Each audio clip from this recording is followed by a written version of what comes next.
across America. Live, this is Point of View.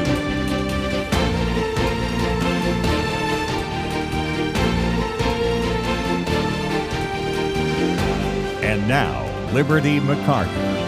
Welcome to Point of View and happy Monday. And let me wish you a belated happy Independence Day. I hope that you enjoyed your celebrations over the weekend. I know I certainly did.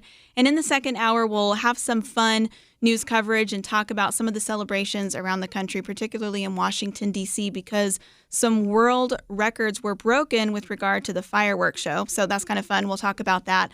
But in the first hour, I want to talk about a resource that you will want to get your hands on. I've been excited about this ever since I heard about it coming out, and it has to do with how we can reach the next generation with the gospel and how we can help kids and teens build a biblical worldview.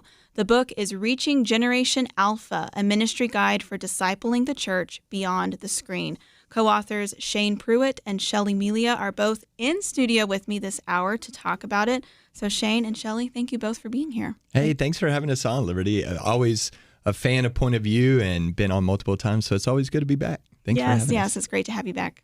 Thanks so much for having us. We love talking about the book. Yes, well, I'm excited to dive in. Shane, like you said, you've been on Point of View several times, but in case anybody needs a reminder, maybe they're hearing you for the first time, I'll introduce you a little bit. You are the National Next Gen Director for the North American Mission Board, and you and your wife, Casey, live here in Texas with your 5 kids. Shelly serves as Associate Dean and Program Director for the Master of Arts in Children's Ministry and the Master of Arts in Family Ministry in the Graduate School of Ministry at Dallas Baptist University. So, again, I'm so excited that y'all are here in studio, and I know you both bring a wealth of knowledge to this conversation. And as we were talking about just a minute ago before we went on the air, we've been talking about Gen Z as a nation and a culture for several years now. And often when people think about the next generation or young people, Gen Z is what comes to mind. So maybe people are hearing the term Gen Alpha for the first time today, I would imagine. And so talk us through what's the difference here when we are talking about Generation Alpha. Who are we talking about? Yeah, according to definitions, Gen Alpha are going to be those born between the years 2010 and 2024.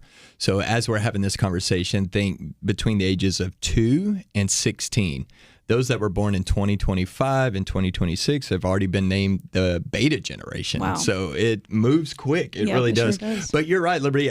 A lot of people, I think Gen Z is now a term that's just stuck in people's mind. They think anybody's young is Gen Z, and we'd probably use that term for the next 20 years to describe anybody young. But it really is defined. So when you think of Gen Z, you can really think of those that are like 17 to 29 now. So Gen Z is gotten older, and many Gen Zers on the older end are now out of college. They're working, they're married, they're having kids. Some of the parents of the Alpha generation are Gen Zers. And it really is a reminder that time goes by fast. Whenever I was young, people would tell me that. Now that I've gotten older, it really does go by fast. So, yeah, when we're talking of Generation Alpha, if you're involved in church, that's those that are in your children's ministry and now through your middle school ministry and into your high school ministry.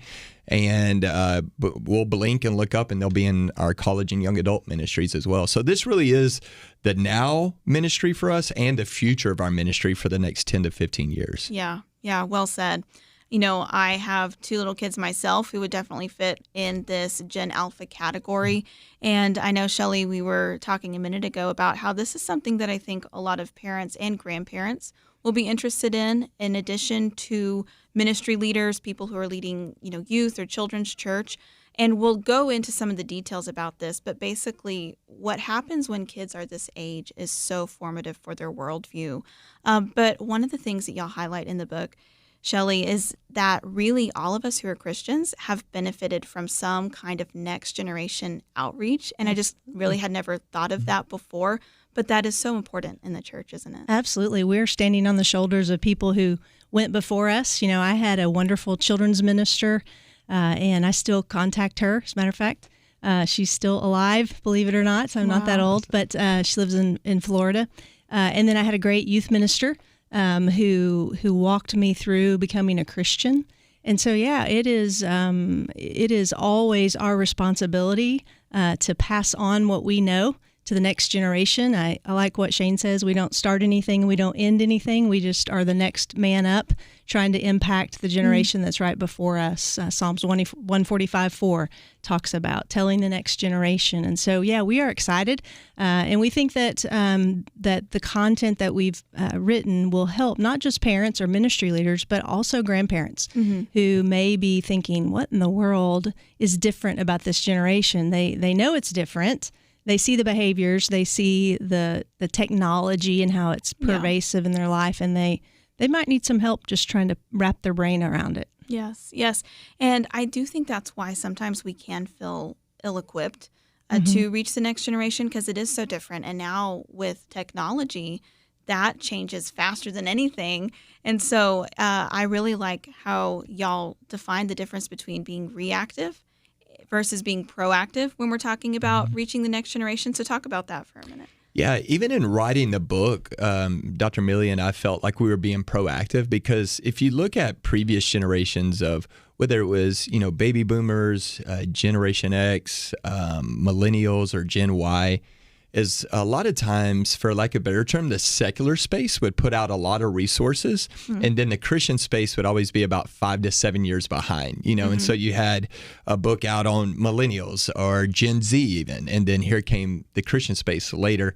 And we'd look at it and go, people, in the church space would go, well, we really need to reach those millennials. And we're like, yeah, but they're 40 now, So the answer is yes and amen. We do. But let's be a little more proactive than reactive. And so not that it's necessarily a competition, but we were excited that when you look at in the secular space, even today, there might be some articles out there might be some podcasts, but there really hasn't been a book make a big splash. And so in the Christian space, we're excited for one of the first times, and partnering with our friends at B&H Publishing to put out a book on Generation Alpha before the secular space even does. So I feel like we're being more proactive to say, hey, we can't just sit back and react to what our kids are going through. As parents, grandparents, ministers, teachers, coaches, let's prepare a generation to navigate this world before they hit their college and young adult years, because it's almost like you're waiting too late if you wait that long. Yeah. Wow.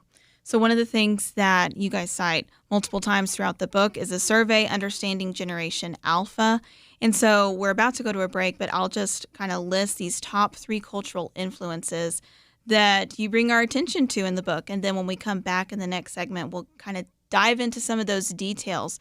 But according to that survey, the top 3 cultural influences of Gen Alpha are social media and technology. No really. Surprise there, yeah, right? Exactly. Not a big surprise there.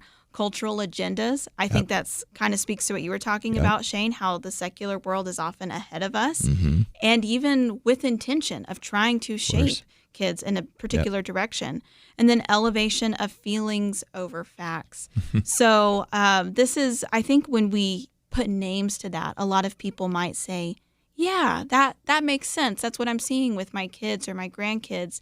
And so I'm really interested to learn more or talk more about what we see from these surveys. And we're going to talk about that, Reaching Generation Alpha. This is a great resource, so don't go anywhere. We'll continue talking about it when we get back from this break.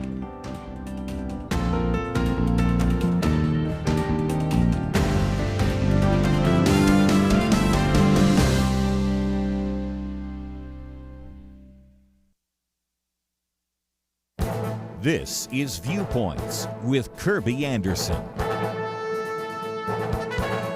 I hope you enjoyed your 4th of July weekend. Perhaps you were able to relax from the frenetic pace that has described our lives. Arthur Brooks has been on my radio program many times. He recently talked about the fact that you need to be bored. The Harvard professor and best-selling author knows something about this, since his latest research focuses on human happiness. Boredom, he argues, is not something to avoid. It is necessary for human flourishing. Sadly, most of us even cultivate habits to prevent from being bored. A Harvard study from a few years ago discovered that many people prefer pain to boredom. When they placed people in a room with nothing to do, many would push a button that would deliver an electric shock. They chose pain over boredom. When we aren't occupied, our brain switches over to what he calls the default mode network. Unfortunately, our phones and our desire to be entertained means we don't switch over to that brain function very often. It is time for us to recover the value of being silent and waiting on the Lord. Psalm 46:10 says, "Be still and know that I am God." Psalm 62:5 says, "For God alone, O my soul, wait in silence, for my hope is from Him."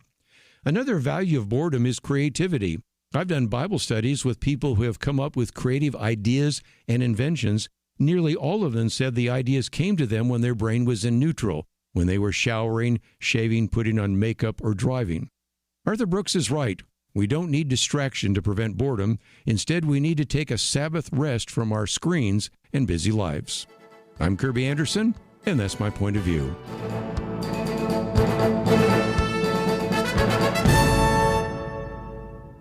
Go deeper on topics like you just heard by visiting pointofview.net. That's pointofview.net.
You're listening to Point of View, your listener-supported source for truth. All right, we're going to dig into some more of this information about reaching Gen Alpha and understanding Gen Alpha. But before we continue on with the interview, I do have a special announcement. As you know, if you've been listening the last couple of weeks, it was fiscal year end for Point of View, and so we were asking you to partner with Point of View because we are a listener-supported radio program and always have been, and your support equips not only the radio program to go out live every day, but also multiple other print and media resources that we offer. So we did have a $94,000 match, and just heard a few minutes ago over the break that we met the match and exceeded it by $2,000. So a big thank you to all of you who gave and partnered with Point of View. That is great news, and we greatly appreciate your sacrifice in partnering with us. And you are equipping listeners around the nation to form a biblical worldview and pass that on, including in this conversation that we're having today. So again, thank you. And let's talk about worldview for a second, actually. I know we talked about the top 3 influences of Gen Alpha, which were social media and technology, cultural agendas, and elevation of feelings over facts. So we can get into some of those in a little more detail. But one of the things that I think is so important for people to understand is just how early a worldview starts to form. In fact, there's something in your book where you talk about starting from pregnancy up in like the first 2 years of life, how even certain things are influencing worldview then. So talk about just like what's that sweet spot in terms of age for really passing those values on to kids? Well, I think the sweet spot is the whole time they're alive. Yeah. Right? We want kids to, from the time they're born or even in utero, to know and love Jesus. And so we introduce those concepts. We teach at church kids about Jesus, not just when they turn 5, but when they're in the bed baby room, we sing over them and let them touch a Bible and all those types of things. But I think maybe one of the misconceptions is that we may think, well, we've got time to teach them those things later, and so we maybe just kind of entertain them in the children's ministry, maybe even in the student ministry. But I think they start to take it more seriously in student ministry in some ways. But they are watching what's going on around the world, and they're taking that information in. It's building their brain. And what we want to do is make sure that we've got those religious experiences, religious rituals, a vocabulary of faith for kids to learn, because we're competing against voices from all over the world. So when I was growing up, I understood the world based upon this little small local community that I grew up in, the church that I was in, the friends that I had, my parents who sort of had this fence around me to protect me, and they were able to help mold that worldview. And so my whole world was really my neighborhood. For Gen Alpha, the whole world is their neighborhood. Wow. The whole world is speaking into their life 24/7 if parents allow that through technology. Yeah. They know about differing viewpoints at such an early age.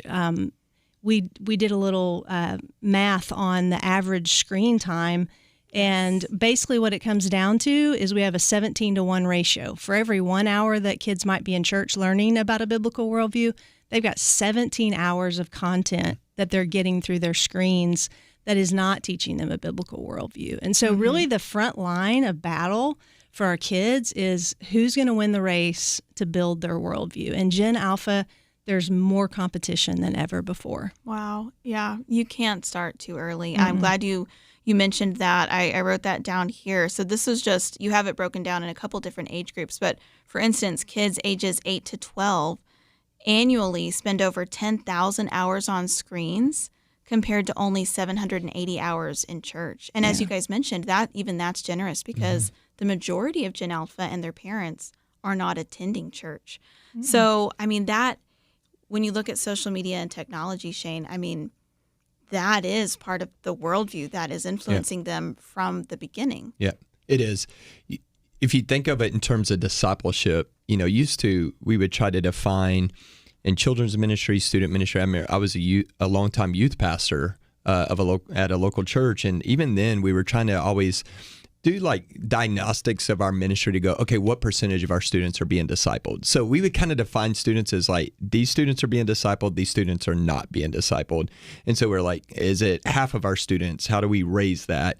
Well, we got to change that. It's really a paradigm shift now to think, okay, it's not some students are being discipled and some aren't. We got to start thinking of it like this. Every student is being discipled. 100% of the next generation are being discipled. So the question isn't, are they being discipled? They are.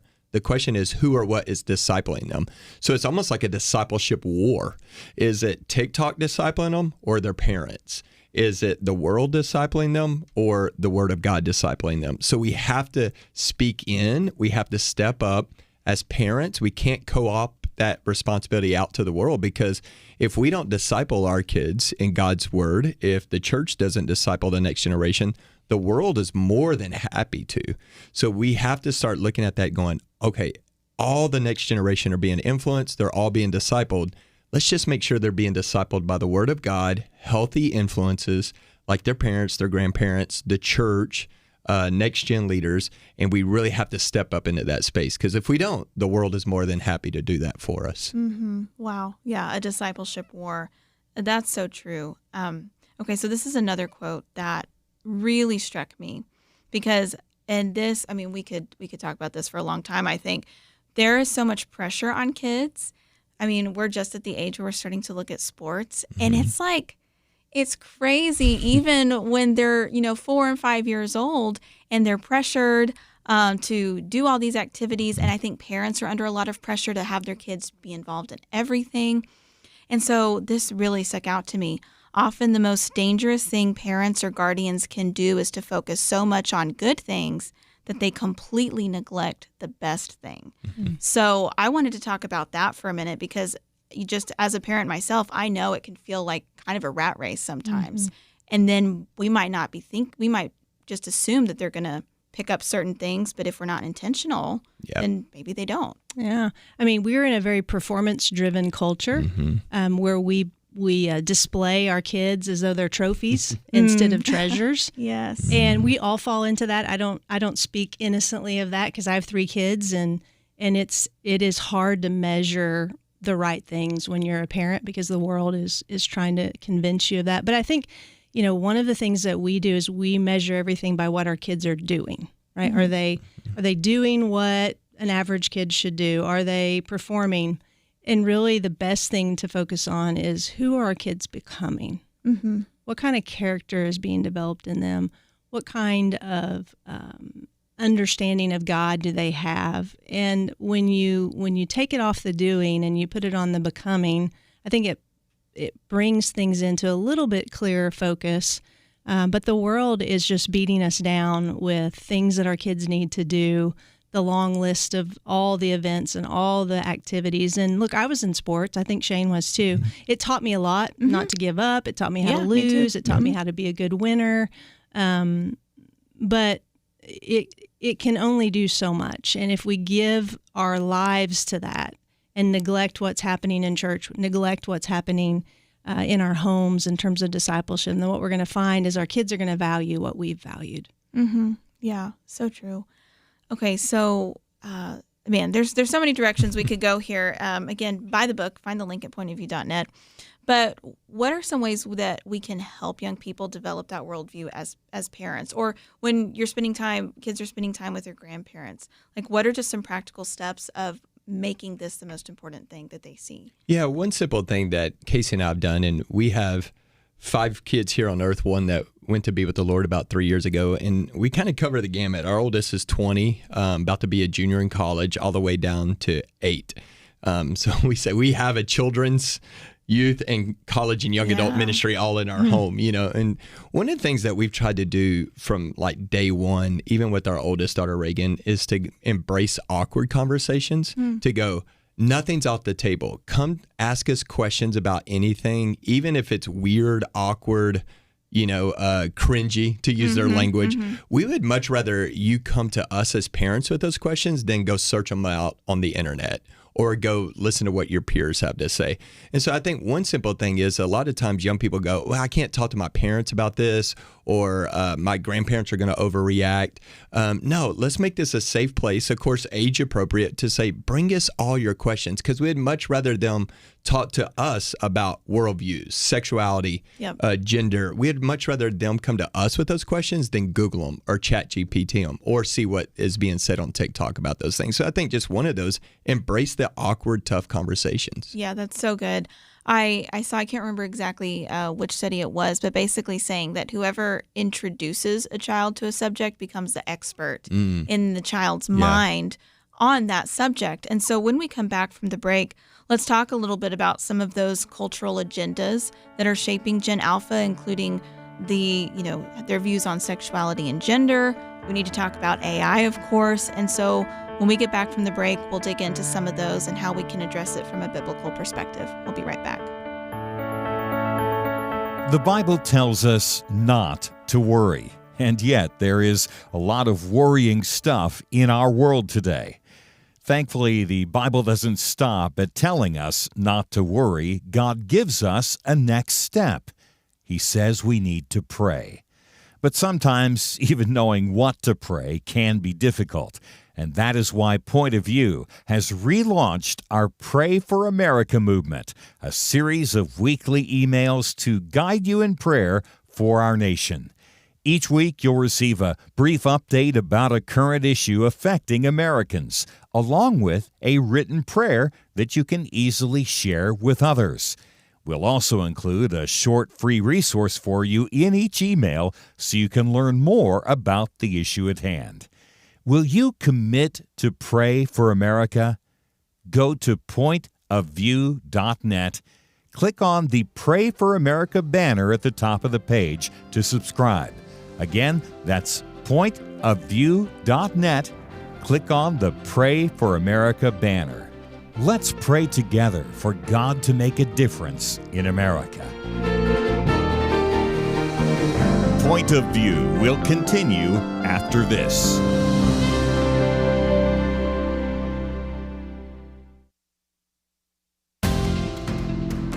You are listening to Point of View. The opinions expressed on Point of View do not necessarily reflect the views of the management or staff of this station.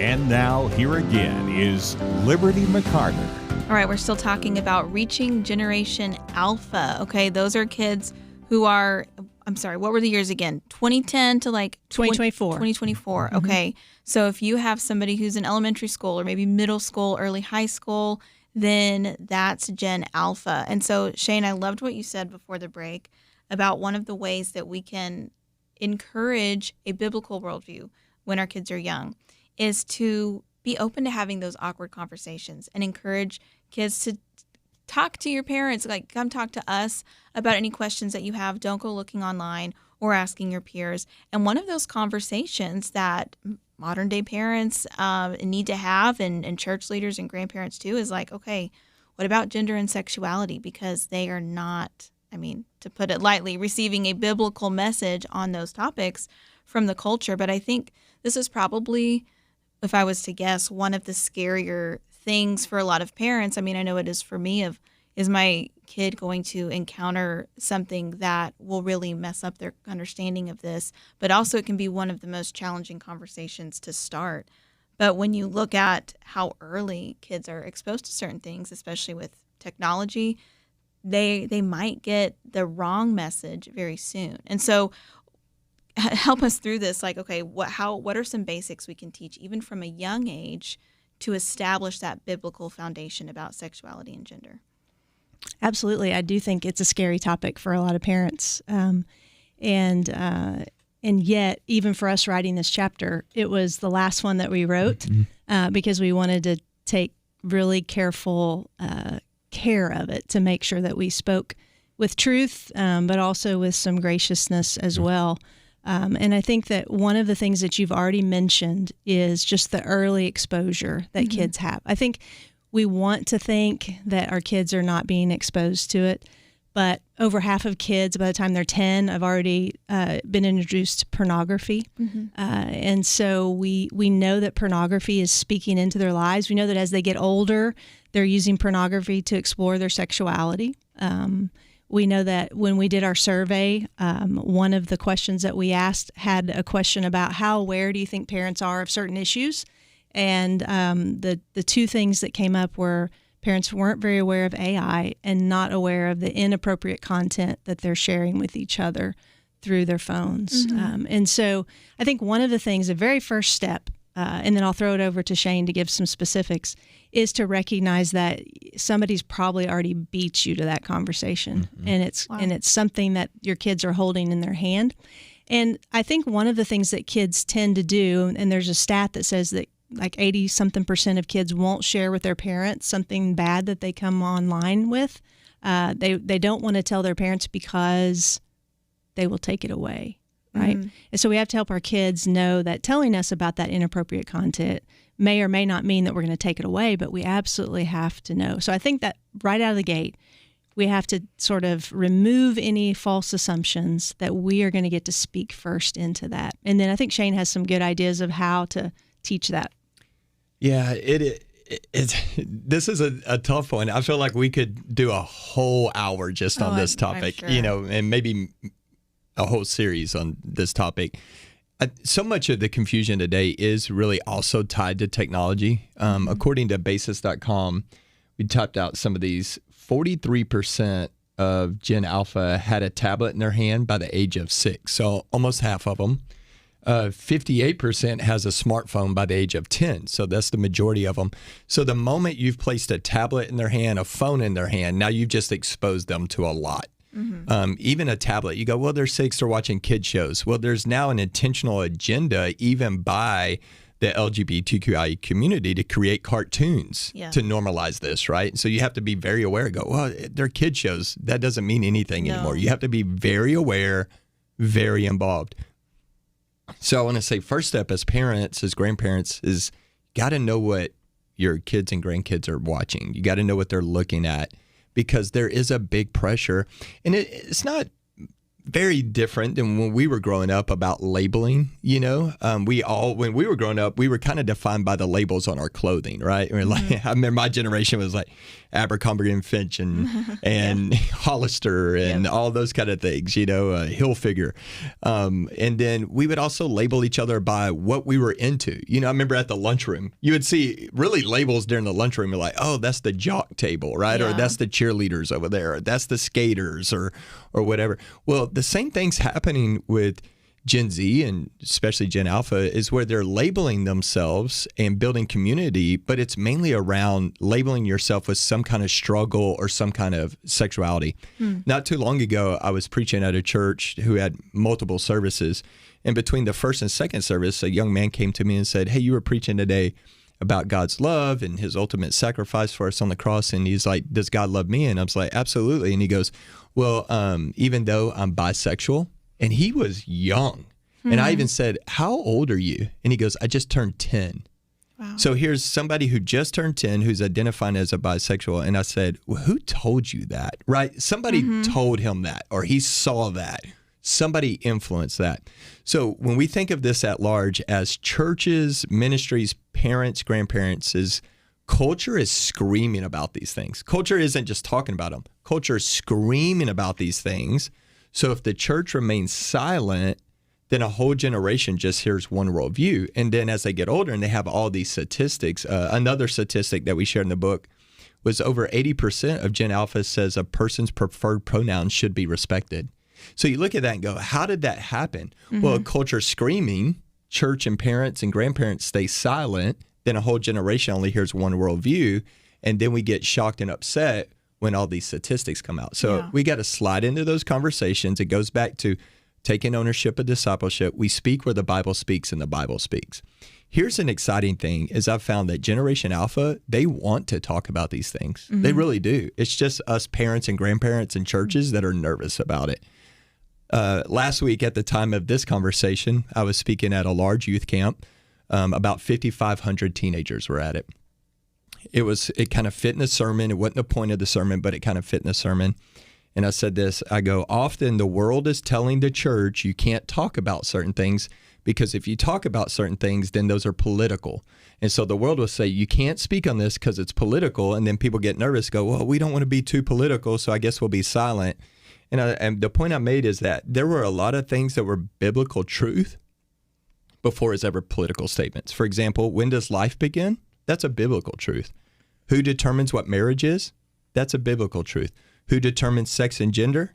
That's a biblical truth. So really, it's the world infringing on the word's territory, not vice versa. Yeah. So we speak where the Bible speaks. And again, we don't have to be a jerk for Jesus, but we also can't be a coward for Christ either. So we need to have a heart, but we also need to have a spine and backbone too, and speak where the Bible speaks. And here's what's crazy is whenever I said that, just real simple, and I go, if God is the creator and God is the designer of marriage, he also gets to be definer of what it is. And it's very arrogant for us to think we can redefine what God has already defined. Over 5,000 teenagers erupted in applause and cheering. And the whole rest of the week, yes, I had parents come up to me and senior pastors and youth pastors say, thank you for addressing that, talking about it. But what was more overwhelming was teenager after teenager came up and said, thank you for talking about that. Thank you for addressing that. Because if a teenager's in school or they got a cell phone in their hand, they're on the front lines of this. And they know the agendas. They know the pressures they're being put on. We can't be silent anymore. So I'd say how we talk about it, be creative, be intentional. No one knows your context and your family better than you do. The only thing I'm saying is silence is no longer an option. Can't be silent. Wow. Because young people do want to talk about these things. Yeah. Wow. That's amazing. Just how many young people have not heard someone boldly state that truth? Just like you said, that's the word's territory. I loved that. Something else that I thought was very insightful, especially with regard to gender identity, and you're talking about all these labels, is that it comes out of a need for belonging. And we've got fewer families and kids in church, it seems like, than ever. And so they're looking for some place that's going to give them a sense of belonging, it seems like. Absolutely. Belonging really is a pain point for everyone, but particularly you know that it's been a pain point for Gen Z.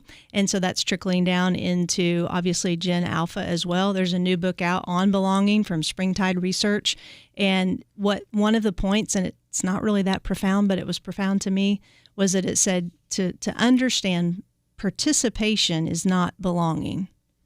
Right? Just because kids are participating doesn't mean they feel that sense of belonging. And so kids are going to be drawn to whoever's going to be drawn to them. And so I think that some of the people in this world who espouse beliefs that would be different than us, they welcome those kids in a lot better than the church does. And so I think that is a call for us as well as churches, is to recognize that in order for there to be true belonging, there has to be relationship. In order for there to be relationship, there has to be kids sitting around circles talking to each other with consistent adults in their lives. Yeah, so good. Okay, let's talk about some more of that and how we can build that trust relationship in the age of AI with kids. Okay, so we'll talk about that when we get back.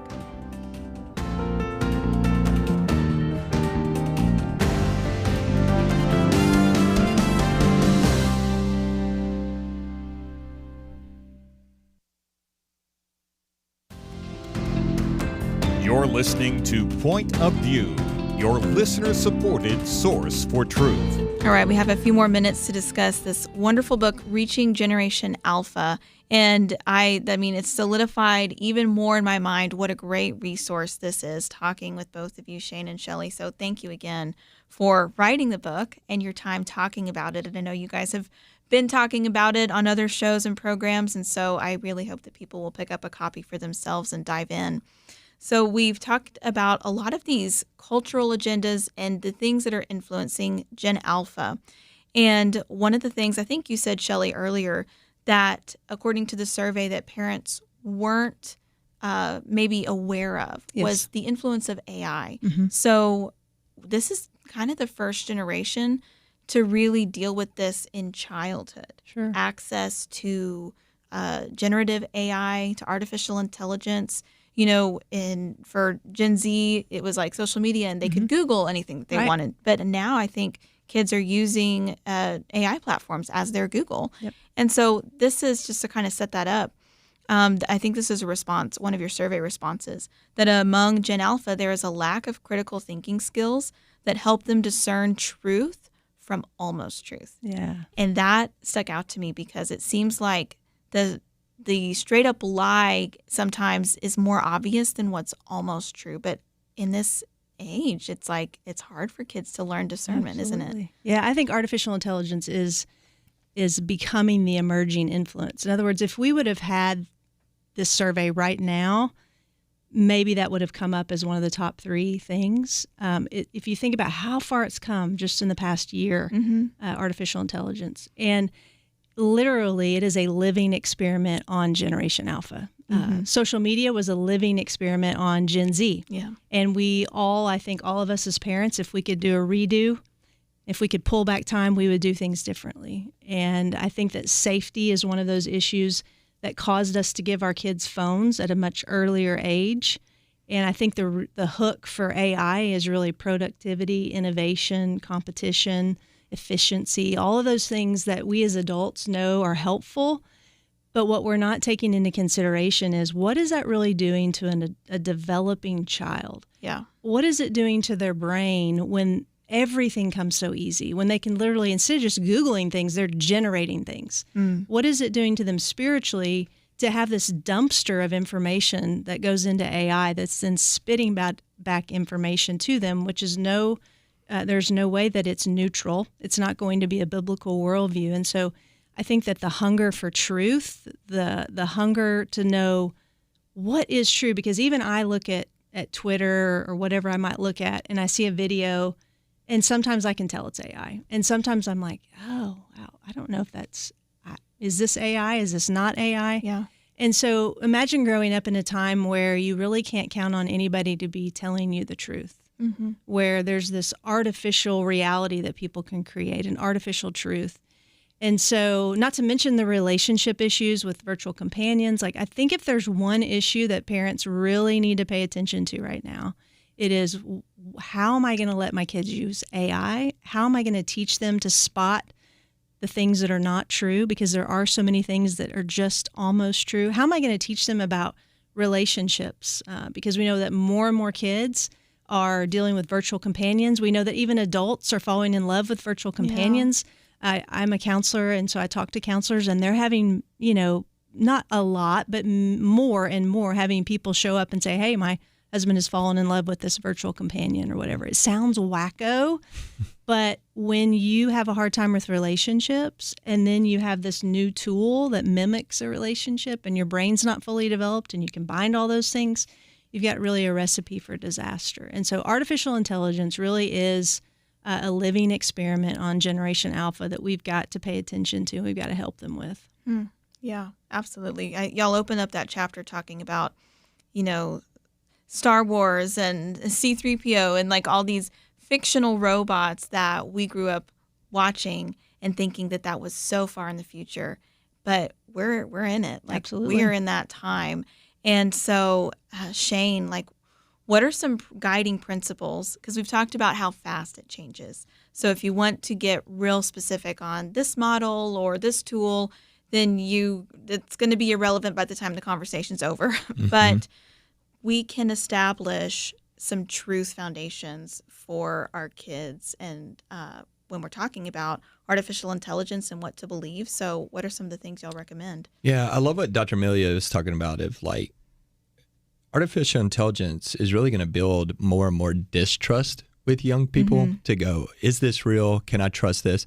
I mean, even this weekend, we were down with my parents celebrating the 4th, and my dad started telling me this whole story of like this guy whose wife died of cancer. He's just found out he only has like a year to live. So he wrote these songs for his kids, and he showed me a video of one of the songs. My dad's getting teary-eyed telling this. I'm like, wait, I think I just heard about this, and looked it up, and it's completely AI fabricated. The whole story is completely Wow. and my dad was so emotionally tied to this story that wasn't even real, and you could just see it on my dad's face even. And so when you have a whole generation that understands that, I think they're going to build more and more distrust for everything. So I think this is where we as parents, grandparents, the church especially, can step in and go, you can trust us. In a world where there's so much distrust, let's build trust with the real, the authentic. So I would say this, because I think a lot of times, especially when older generations hear this, go, what do? I feel so disconnected from young people. I have no idea what they're talking about. I have no idea how to use AI. I have to hand my phone to my grandkids to fix it for me, right? And so what can I possibly add? I would just say this. This is a unique time where you can really press into your kids and your grandkids, the church, to go, here's how you live real life in the real world around real people with real relationships, because they don't understand that. Yeah. You have a whole generation now who's real articulate, real confident on a screen. Let's just be honest, real awkward in person. They can't look you in the eye. They have no idea how to shake your hand. I kind of joke, but it's true. It's like Generation Alpha know a little bit about everything because of Google and AI, but they don't really know how to do anything.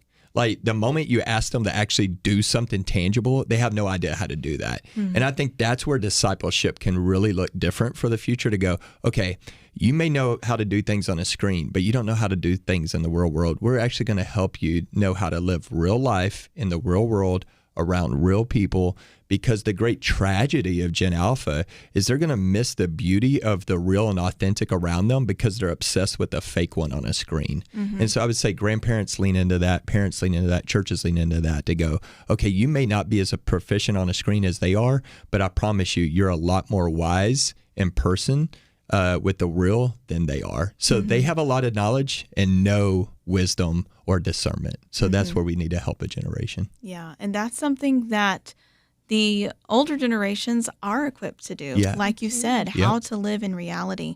Well, you close out the book talking about sharing the gospel, and we can overcomplicate it sometimes, but you offer some really great encouragements in there, and then you encourage people to pray. And so I think that is such a great note to end on, is pray for the next generation actively.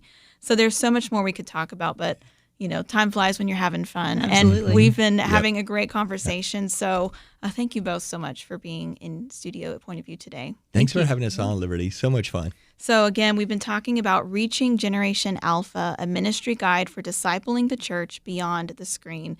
If you have caught part of this conversation, you can find the full podcast later at pointofview.net and share it. Share it with your pastor, your youth leader at your church. Grab a copy for all of your parent friends, and you can find the links at pointofview.net just to make it easy.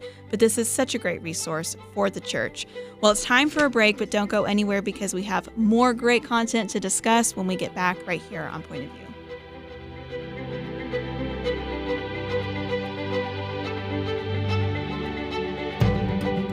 There are so many big stories happening literally everywhere. So much information, documents released, grand jury testimony, political accusations and claims on all sides. How in the world can any of us keep up? How do we weed out the truly important from the merely sensational? None of us can do it alone. I've been in media for more than 45 years. I've trained my skills, and yet even with that, I am glad for the more than 50-year track record of the team here at Point of View.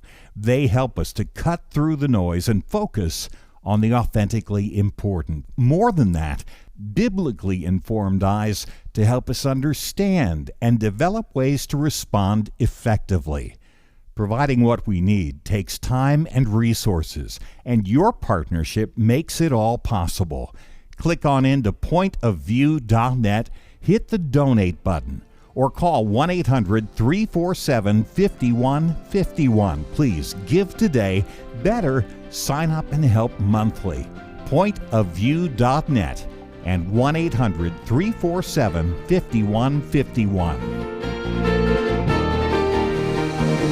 Point of View will continue after this.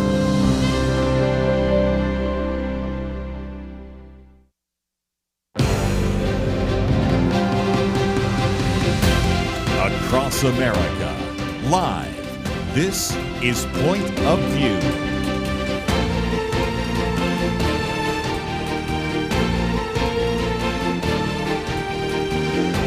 And now, Liberty McArtor. Welcome to Hour 2 of Point of View. We have some great things to discuss, a little bit of news later in the hour, but first, let's talk about kindness. It never goes out of style, and that's a good thing because the Bible tells us to wear kindness like a garment. And so I want to talk about that for a few minutes. It's so relevant in our culture today. Dr. Karen Swallow Pryor is the current Carlson Scholar at Bethel Seminary, a reader, writer, and speaker, author of multiple books that I always enjoy reading, and she is with us on the line to discuss an article that she wrote earlier this year. You can find the link. It was published in the Dispatch. We have it at pointofview.net. Kindness is not optional. Dr. Pryor, thank you for coming on to Point of View to talk about this with me today. Hello, Liberty. It's so kind of you to have me. Oh, well, thank you. It's very kind of you to join us on Point of View. So I love this article. And again, I know it was out a few months ago, and we've been trying to get you on to talk about it, and it's worked out. But again, it's always relevant. And I love the perspective, of course, that you bring to this conversation. So we'll talk about what kindness is and what the virtue of kindness really means. But one of the things that caught my attention is how throughout history, in art and literature and even philosophy, people have understood inner character qualities and kind of perceived those in the way that they symbolize things as really affecting people's outward appearance. And that may not be very scientifically grounded, but I think it does give us some insight into how people have understood virtues over time. So could you talk about that for a minute?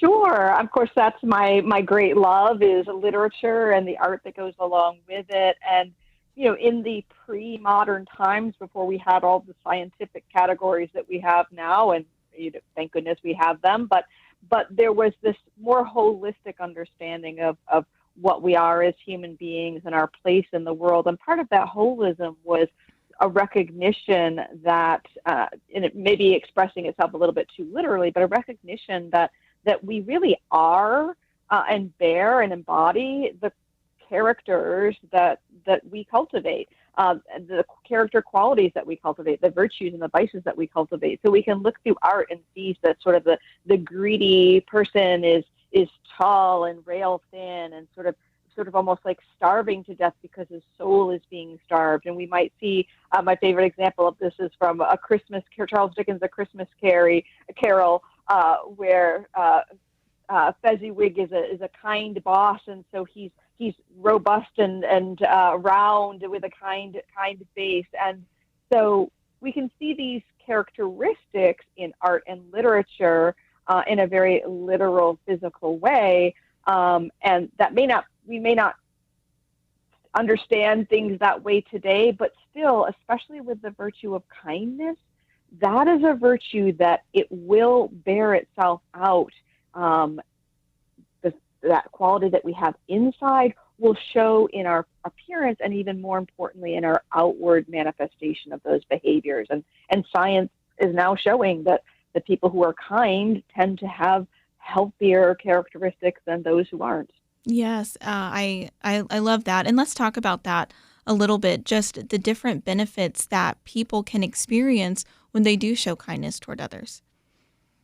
Well, there's just been various studies that show that there's definitely a connection between kindness and health. And so that can be measured and has been measured in brain health and lower risks of mortality with improved cardiovascular health. Lots of different studies just showing that the kindness that can be manifested, through being nice to other people, through volunteering. There are different ways of measuring it, different ways that we can be kind to other people. But people who do that tend to have some of these benefits in physical health.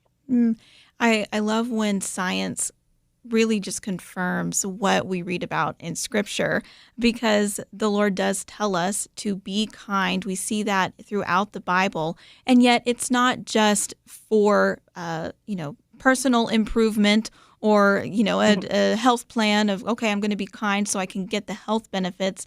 Those are natural, I guess, productions of the kindness in our hearts. But this really is a command. That's why your article, I think, is titled "Kindness is Not Optional," because it's a command we see throughout Scripture, isn't it? It is, and I love that verse that you invoked at the opening of this about being clothed in kindness, because that kind of illustrates just what we were talking about. Like, kindness isn't just something that we do. It's actually something that we wear and that becomes part of our very bodies in the way that these studies that I just referenced show that it actually does have an effect on our bodies, but it's also something that other people can see, because if it's like a cloak, then they see it, and it also warms us. It's such a beautiful metaphor. It's one of my favorites in Scripture. Yes. Well, I think this would be a good time, but before we go to the break, and we have a few minutes still, to define kindness, because people may be listening and are like, okay, that's nice, or let's have a kumbaya moment. Okay. But really, the definition of kindness goes a lot deeper and is probably a little bit different than what people might initially imagine. Yes, it's one of those words, because it's such a good word, it gets used in a lot of ways and misused and becomes almost shed of all meaning. But kindness is actually a classical virtue. And like all virtues, it is a quality that is virtuous only in moderation. So for example, an excess of kindness, or what we would call kindness, is actually obsequiousness, or kind of a kissing up behavior toward people. And that's not good. And too little kindness results in quarrelsomeness, which also is something the Bible has a lot to say about. So what's right in the middle, the moderation, is what is truly kind. And in its etymology, kindness is not the same thing as what we might mean when we talk about being nice. Nice means just being pleasant or agreeable, which is wonderful. But kindness goes much deeper. It's actually connected to the word kin, which means family. So literally, to be kind means to treat others as though they were family. And that's not always pleasant or agreeable, right? Sometimes there's tension, and we have to sharpen or correct or speak the truth in love to people who are our family. And the other thing about kindness and being connected to family is that it is really goodwill toward others. It means wanting the best for them. And not being jealous of others, because if they are our family, we're actually happy for them when good things happen to them or they do well. That's what it means to be kind, is to actually see others as our family. Yeah, I love that definition, and that sheds so much insight into this virtue that we are discussing. So we're about to go to a break, but when we come back, we'll talk about it for a few more minutes. And I'm just thankful for the opportunity to discuss one of these virtues that really is essential for us as Christians. If we want to walk out our faith and we want to be that light in our communities, in our nation, in the world, then we have to understand kindness. And so Dr. Pryor has given us a wonderful opportunity to do that, and we'll continue discussing it when we come back, including what are some of the counterparts. We talked about the excess. I also want to talk about something that I think is really insightful that you bring up, the relationship between kindness and truth. So we'll discuss all that and more when we get back from the short break.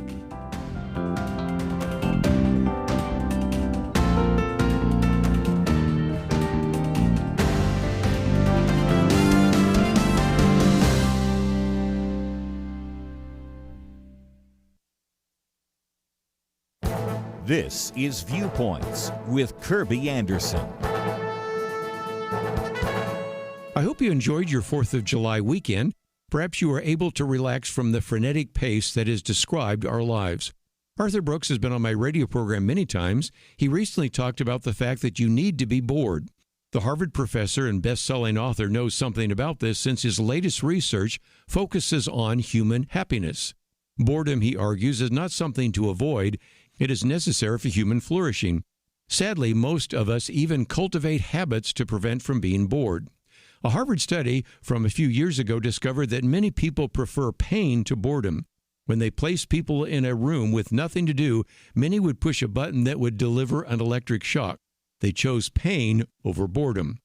When we aren't occupied, our brain switches over to what he calls the default mode network. Unfortunately, our phones and our desire to be entertained means we don't switch over to that brain function very often. It is time for us to recover the value of being silent and waiting on the Lord. Psalm 46:10 says, "Be still and know that I am God." Psalm 62:5 says, "For God alone, O my soul, wait in silence, for my hope is from Him." Another value of boredom is creativity. I've done Bible studies with people who have come up with creative ideas and inventions. Nearly all of them said the ideas came to them when their brain was in neutral, when they were showering, shaving, putting on makeup, or driving. Arthur Brooks is right. We don't need distraction to prevent boredom. Instead, we need to take a Sabbath rest from our screens and busy lives. I'm Kirby Anderson, and that's my point of view.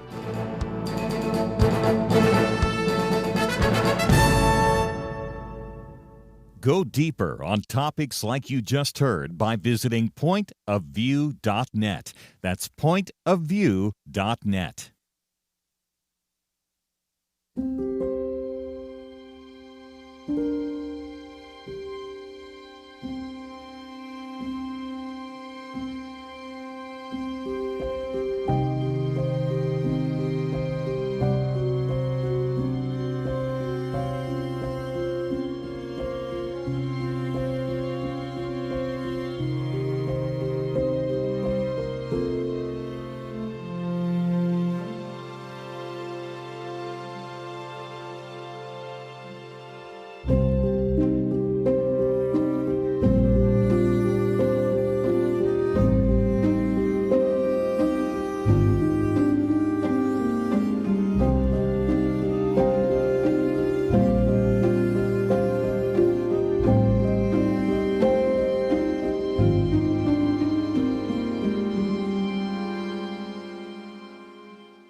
You're listening to Point of View, your listener-supported source for truth. We've been talking with Dr. Karen Swallow Prior on the virtue of kindness, and she's written an article on this. Kindness is not optional, which you can read. We have the link posted at pointofview.net.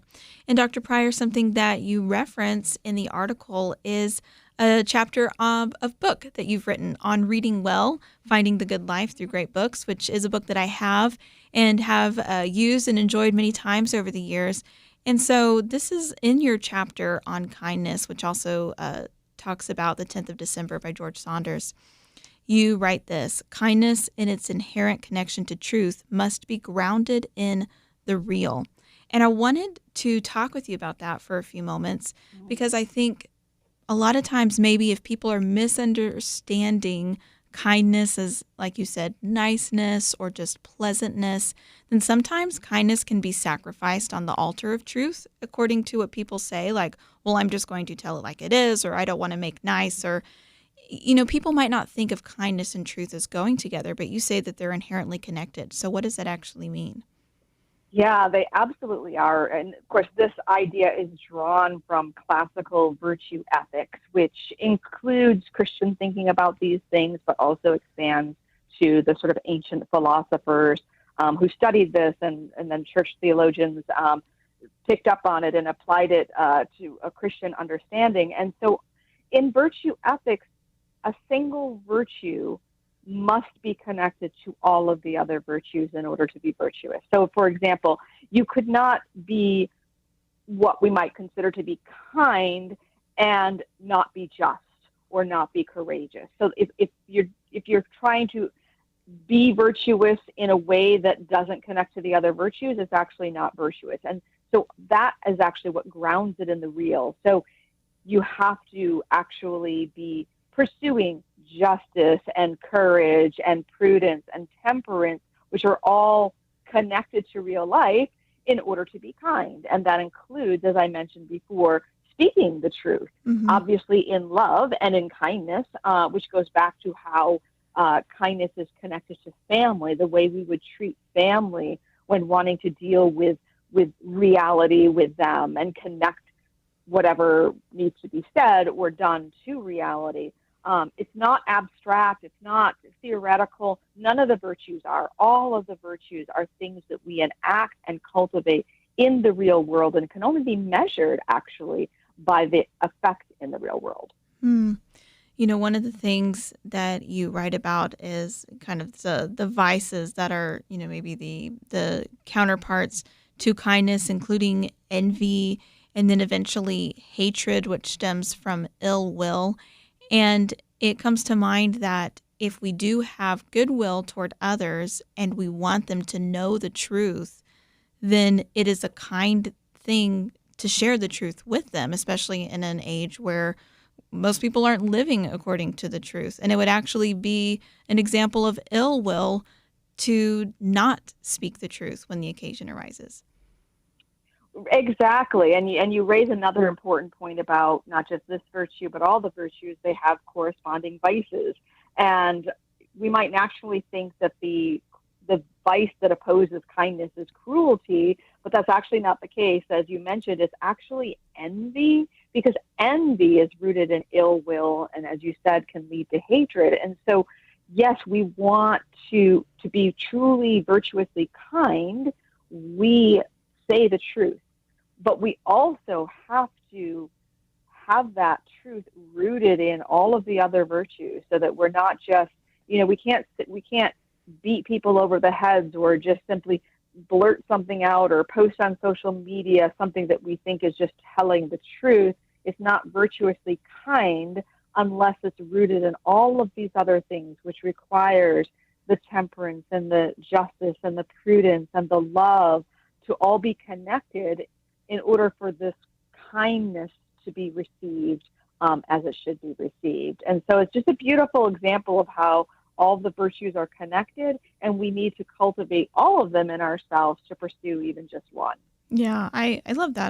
That's not something that I think about very much, and I would imagine many people don't think about how all of those are connected. But it does seem to be a difference in, for instance, posting something that is technically true, but if you're doing it out of a motivation of a gotcha or some sort of bludgeon. And I know, Dr. Pryor, that you are online and on social media and have been the recipient of this kind of supposed truth telling. And so I'm sure you're very intimately acquainted with the difference that can come when truth is told in kindness versus not. And so I think that connection between those two is so important for us to realize. So again, I thank you for making that connection for us. Well, and one other, before we run out of time, one other really important point, especially for the Christian, is to remember that kindness is actually a fruit of the Spirit. And so we actually have an aid in developing and cultivating virtuous kindness, and also a measure. Like we can actually sense how much fruit we are bearing if we know that we are being kind and peaceable and all of the other qualities of the fruit of the Spirit. It's for the Christian, that's important to remember. It's not just an ethic, a virtue that's out there that we should, pursue just because we think we should. But as a Christian, we're commanded to, which again is why this essay is titled "Kindness is Not Optional." It's actually a fruit of the Spirit. Yeah, I love that. Well, I wanted to ask you a question, just to kind of put this into practice for us. And if you don't mind sharing, and if you don't want to, then that's okay. But is there an example of kindness that you've experienced and been the recipient of recently? Wow, that's a good question. No, I mean that's a good question. I think that, and I think the kindness that I experience is probably I can find it online. It's rarer and rarer, but I would just say in everyday interactions, such as with the dear sweet saints at my church who don't care what goes online or don't care what is being said out there or what the controversy of the day is, but they just express an interest in what's going on in my everyday life and care about that. That's an example of kindness that is really rooted in the real, and it's just really a blessing to me. And it's one that I try to think about in return, because if I'm going out in my day-to-day life and at the supermarket or doing a chore or an errand that I don't want to do, I have to muster up in me the ability to be kind, even when I'm in a moment where I'm impatient or confused or irritated, which I can be easily so. I practice my kindness by just being patient in that situation, and it does help me to feel better inside. It helps me to feel better than if I gotten myself roused by irritation or annoyance. And so kindness always works two ways. That's the wonderful thing about this virtue. Yeah, I love that. And it's such a good reminder for us too. Like, we don't clock into, being Christians when we are church greeters on Sunday. It's when we're going to the grocery store or interacting with a neighbor.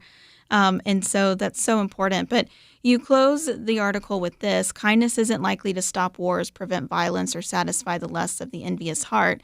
And so I think, again, it's still something that's important. So in the last minute or so, if it's not going to accomplish those big things, then why is it so important, though, that we are still practicing it every day, even in the small ways?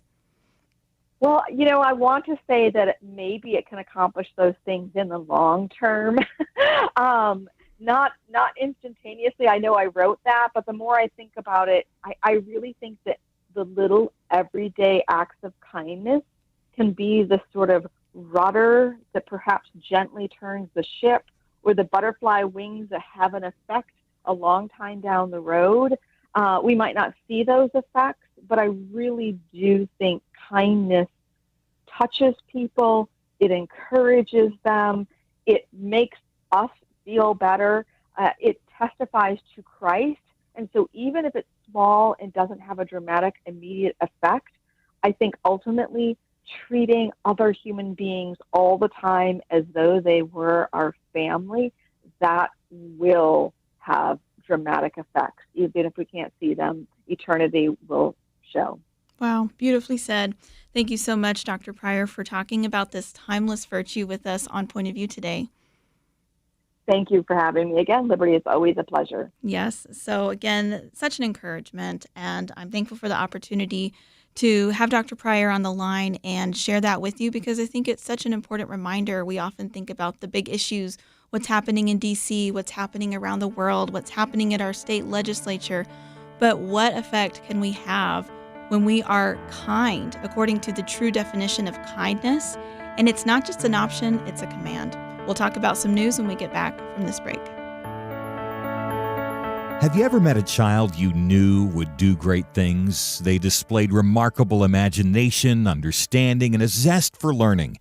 Now imagine someone takes that child and instead of fostering their potential with a real education, they feed them nothing but lies. That scenario isn't so far from reality. From a young age, Americans are fed a consistent stream of distorted facts, from the secular indoctrination they receive in many public schools, to the biases presented as fact in many colleges and universities, to the barrage of misinformation from the mainstream media and the lack of moral grounding in our society. It's not that Americans aren't capable of understanding the truth, it's that they aren't exposed to it enough. You can expose more Americans to the truth when you give to Point of View, where listeners receive facts, perspective, and biblical truth they don't get from society. As long as we have truth, we have hope. Give today at pointofview.net or call 1-800-347-5151. Pointofview.net and 1-800-347-5151. Point of View will continue after this.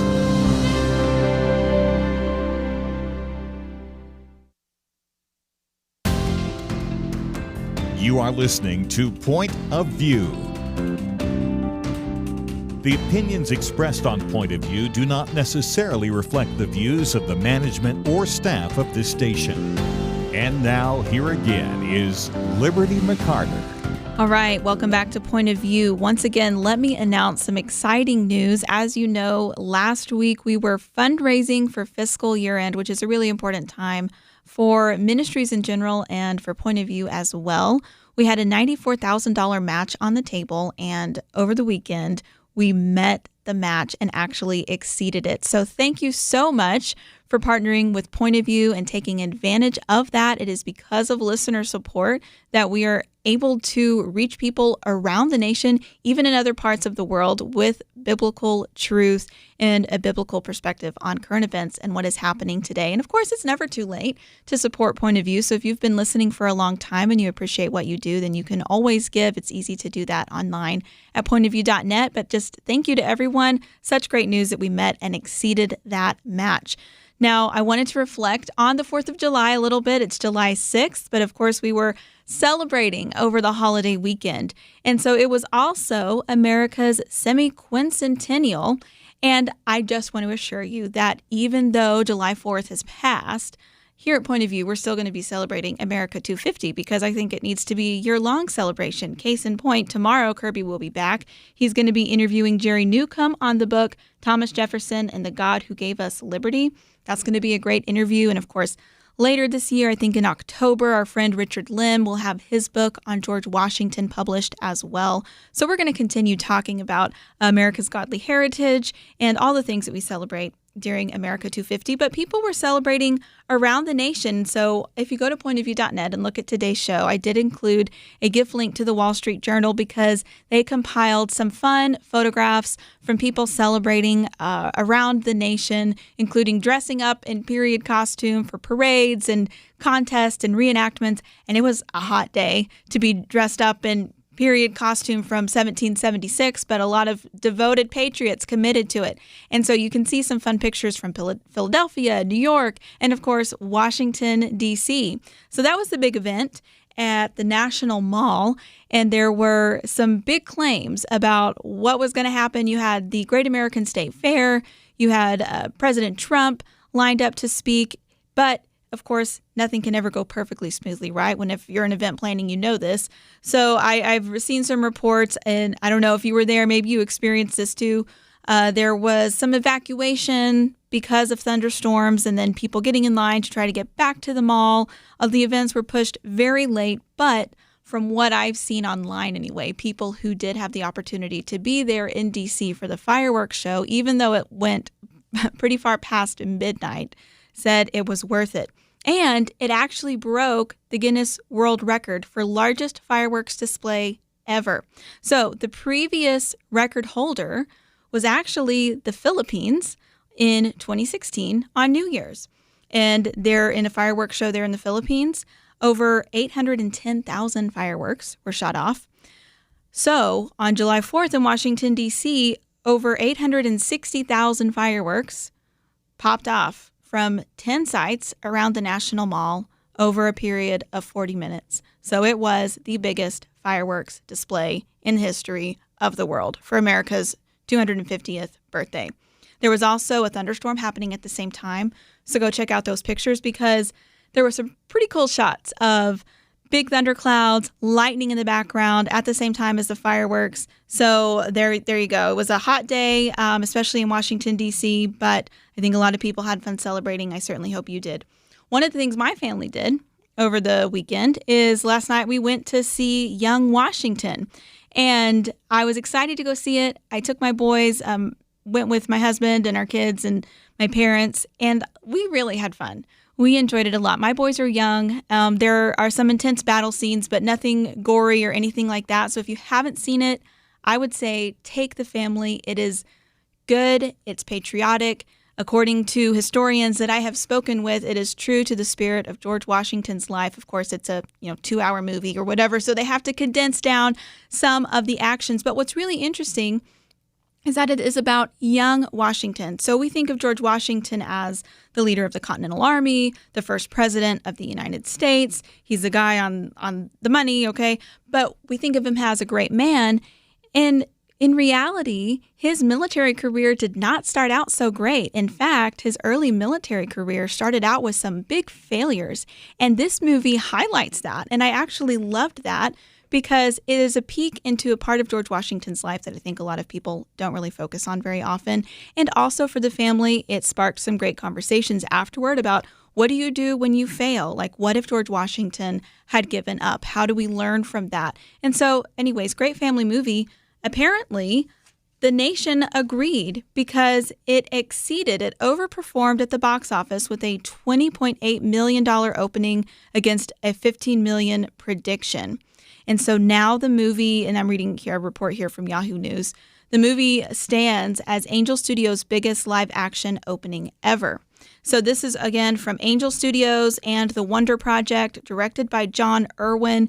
And with such a successful opening weekend, they have already announced plans for a sequel, which I'm sure they were planning even ahead. But the fact that this was so successful across the nation, of course, is a boon for their sequel.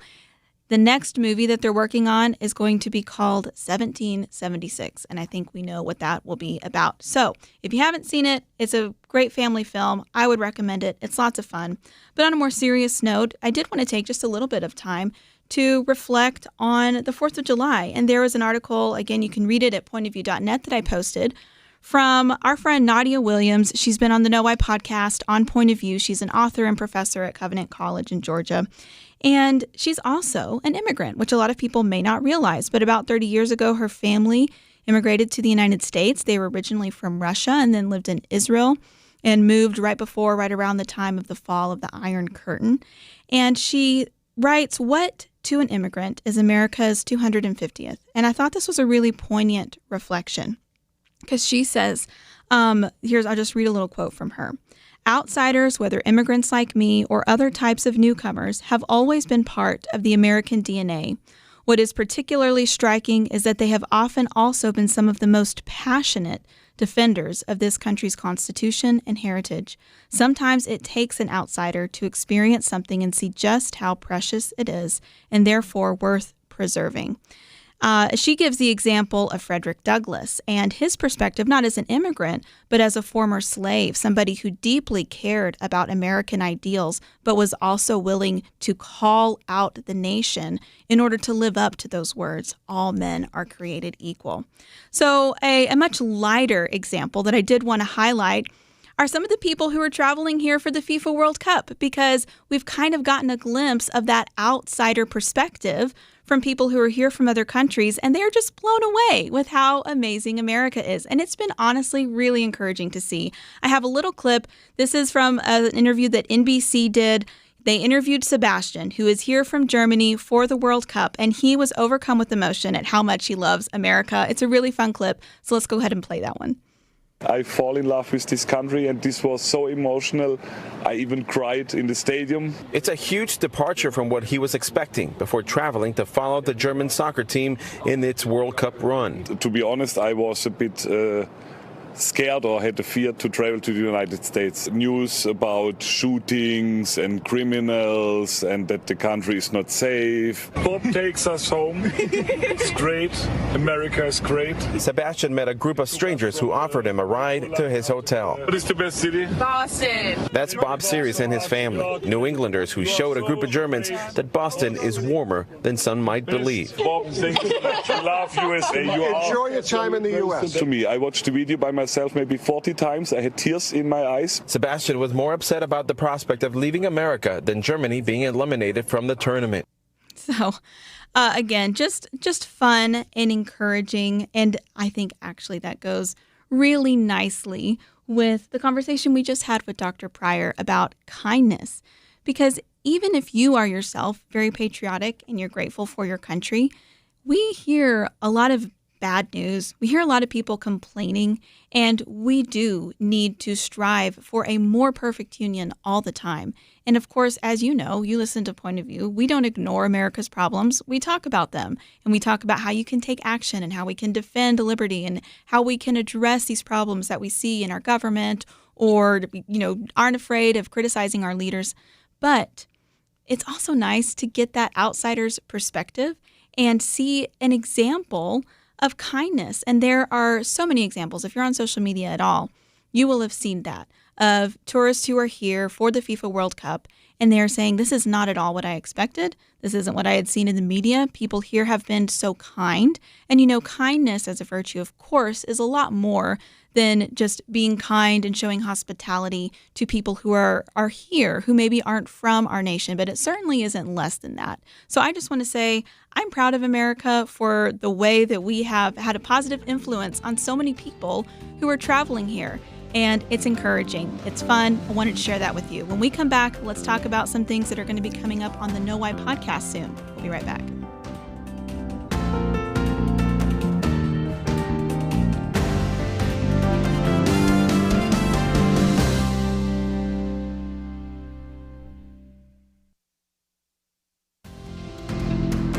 You're listening to Point of View, your listener-supported source for truth.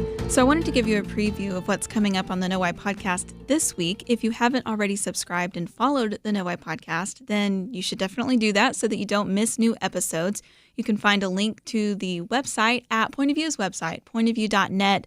Know Why podcast is found on YouTube, Apple, Spotify, anywhere you get your podcast.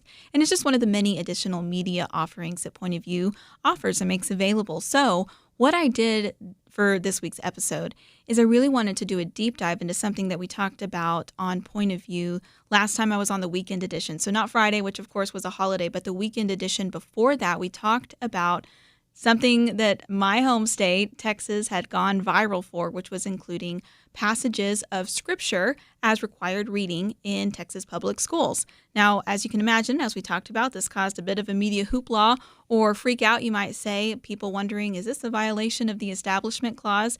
And we talked about, well, no, it's not. But what I did is I actually looked at the requirements. I went and found the documentation from the State Board of Education's agenda, and I really did a deep dive into what they're considering or what they're requiring, what they approved, and why. And I encourage you to listen to it because even if you're not in Texas, this obviously became a national conversation. Even the BBC was covering it, so it's really an international conversation apparently about why Texas is requiring this. And as many states respond to what has been really a failure of education technology and a failure in teaching kids how to read books, then other states may be revamping their own English language programs, and that's what this is. So I really wanted to dig into it, and as somebody who lives in Texas, I am happy with this revamp, not primarily because of the Bible passages which are included, which are a very small part, but because of the reason that they're doing this in general and the whole program. So let me just give you a little bit of a preview of what that is. So this is actually a revamp of, again, their English program, specifically required literary works list approved by the State Board of Education as part of the Texas State English Language Arts and Reading Program. So it's very clearly English. And the reason is, and here's a quote from their proposal, the proposal would ensure that all students in the state of Texas have the opportunity to read the same literary works. I think this is great because this was more common traditionally in education where you had a body of literature or what you might call a canon of literature that most educated people were expected to have read. And this didn't mean that they have to agree with all of it or that that was all they were allowed to read, but it did give people a kind of shared foundation upon which to build their own philosophies or about which to debate and discuss. And I think one of the reasons why our nation is so polarized today is because we don't really have that. We don't really do that anymore. And so I think that the goal, even if maybe you want to quibble or nitpick with some of the choices for what they included on the required reading list, the goal of having all students in the state of Texas to have a shared basis of literary works as a shared foundation, I think is so important Because so often when we are talking with someone that we might disagree with, it's not just that we have a different perspective. We're not even talking in the same worlds. Like, we're not even referencing the same facts, the same references at all. It's like we're completely speaking in different spheres. And so having that canon or shared body of literature that people can look back to, like we did traditionally in this nation, is important. Now, here are some really important things. And of course, I dive into this in much more detail in the podcast episode that's coming out on Wednesday, so you get a little bit of a preview. But if anybody is concerned, then get this. The literary works required by this section represent the minimum literary works to be read by or for students in that grade. Additional literary works to be used in instruction may be selected at the local level. Well, I think this is great because the more control you have at the local level, the better. And if there are any local school districts who say, hey, we think that this list isn't representative enough, we need to have some more authors on there, some different perspectives, then at the local level, they can supplement it. This is just the minimum requirement, the books that the state of Texas is requiring for students. And this starts in the year 2030, by the way. So that's a plus. Here's something else that I love. Of course, we talk about education technology, talked about it many times on Point of View, but it really is a problem because more research is showing that kids, surprise, surprise, learn better when they're taking notes by hand as opposed to typing on a screen, and they actually retain information better when they're reading physical books instead of on a screen. Well, due to Common Core requirements and then just the prevalence of ed tech, what has happened in a lot of schools is that English class has been reduced to reading just select passages of books instead of whole books on a screen. So the state of Texas says it is recommended that students read from printed versions of required literary works as opposed to digital copies on digital devices. I love that. And this is probably one of the most important ones for anybody who has an objection to the fact that the Bible is included. A parent retains the right to temporarily remove the parent's child from instruction in a required literary work that conflicts with the parent's religious or moral beliefs. So if somebody does have a problem with any of the literary works that are required, they can pull their child out of that instruction. So this should encourage people who are worried because maybe they don't want their kid to read the Bible in English class or read a few verses of the Bible. This is also great for Christian parents, conservative parents, because how many horror stories have we heard from other states where kids were required to read something that violated a family's belief system and they didn't even get a heads up. Here you can see the entire body of literature that your student, if they're in the Texas public schools, will be required to read from kindergarten all the way through 12th grade. So speaking of that, what I do in the episode is I go and I look at every single grade level and what exact Bible story or passage they are required to read. In the grand scheme of things, it's a small percentage because mostly what it comes down to is by grade level, they might have to read a few verses or a few chapters of something. And then you think, okay, why is that selected? Well, I did an example of a couple of the grade levels where I looked at, okay, this is a passage of the Bible that is required in this grade level, 8th grade, 10th grade, for example. And then I looked at the other works of literature that were required for that grade. And what immediately became obvious to me were correlations either thematically or in terms of literary style. So clearly there is a theme per grade level that they are going to be discussing. And the Bible or the few verses or passages are just one part of that thematic or literary discussion. So again, why does this matter? I think it matters because we should care about what our students are reading. We are hearing more and more from university professors who are having to cut down their syllabi and reduce expectations because college students are coming into classes never having read a whole book. There is a literacy crisis in the nation. And so more states are probably going to try to respond to that, as they should. And you may even see more states, especially conservative states, kind of take more of a classical approach like the state of Texas is doing, incorporating a lot of classic works of literature, including some Bible passages.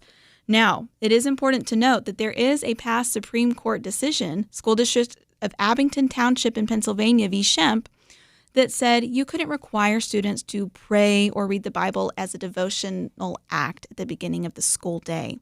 But one of the things in the decision was a concurrence where they said that the holding of the court does not foreclose teaching about the Holy Scriptures or about the differences between religious, sex, and classes in literature or history.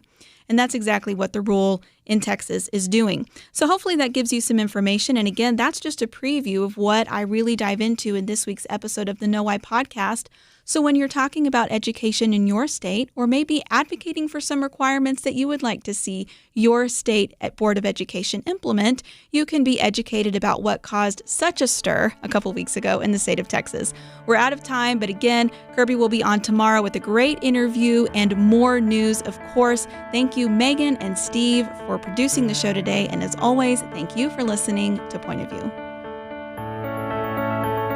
Many years ago, they began saying that we live in the information age. Well, today there is so much information coming at us from every direction. The hardest thing is to discern which issues are really important and how can I make a positive impact without wasting my time trying to figure out accurate information. Let me give you a suggestion to help with that. Visit pointofview.net. Look at the tabs across the top. Find the one named Viewpoints. Kirby Anderson and others on our team are constantly watching for news to identify those issues that you really need to know about. They boil things down in a brief summary, and then you can decide if it's something on which you want to learn more and get involved.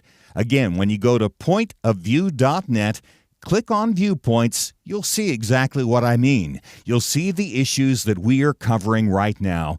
And when you like what you see, I honestly think you will, you can slide on over, enter your email, and get them automatically sent to your inbox each day. That's it. Take a minute now, be informed. Pointofview.net, click on Viewpoints. Point of View will continue after this.